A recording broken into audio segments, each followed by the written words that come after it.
Elmhurst Corona is in Queens County. Queens is one of the boroughs of New York City. And this neighborhood is one of the more dense and also one of the more diverse neighborhoods of the city itself. There are around 110 different ethnicities represented here. And so with that kind of diversity and that kind of density, you can imagine the type of challenges and the type of needs that arise in the families here. Many of the breadwinners in those families currently can't find work because unemployment rates are really high. Let me paint a picture of one of the people that come through our doors. We'll call him Carl. Carl right now can't find work. He's in his lower 30s. He's been trying, but he can't find any work. And so for him, as each day passes, it just gets more difficult. And so his life right now is on a downward descent. But at one point, he meets us, New Life CDC. And at that point, he experiences some sort of relief. We have a food and clothing pantry where he can pick up bags of food and also clothing. The pantry is a lifeline to those who are in need within this community. They rely on us to help supplement their food needs. Some people are out of work, they're on food stamps, others, some are senior citizens and no longer able to work. We have many first-generation immigrants who speak very little English, so we need to have translators here to be able to communicate with them. This food and the clothing too that we distribute is very important and vital for them to be able to live a normal life. We have a healthcare facility where he can receive some health care, and he can see a doctor or a nurse or even a dentist.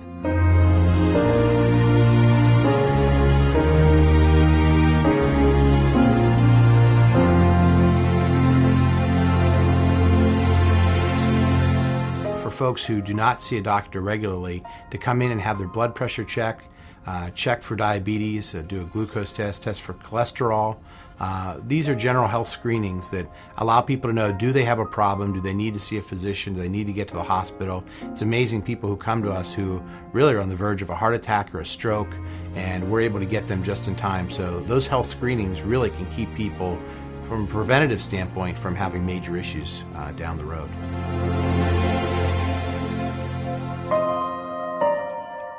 And so that rescue and relief portion is really like giving a person a fish. The food and clothing pantry, our health center, is like giving a fish. And that is tremendously important in this neighborhood. Part of our mission is to be able to meet the needs of the families in this community. But the other portion of restoration, where we build the capacity in children and youth and adults, is like teaching a person to fish so that they can feed themselves. And so we have Young Governors, which is a leadership and organizing training program for teenagers. We have Cub Scouts. We go to a local public school and mentor kids, which is our mentoring program.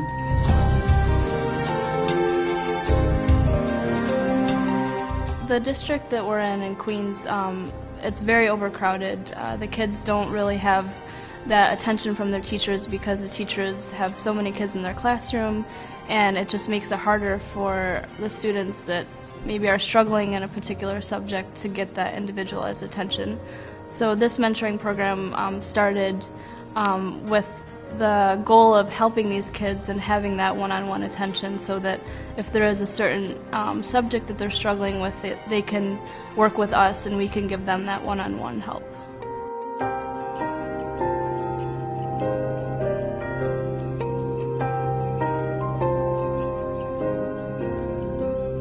Cub Scouts are for kids ages 6 to 10, and most of the scouts are from the community. It's a safe place for the kids to come and learn skills, different skills. We do the Scout Promise, and it says, you say their name. David promised to do my best, to do my duty, to God and my country, to help other people, and to obey the law of the pack. And these are things that we try to instill in them. Do your best.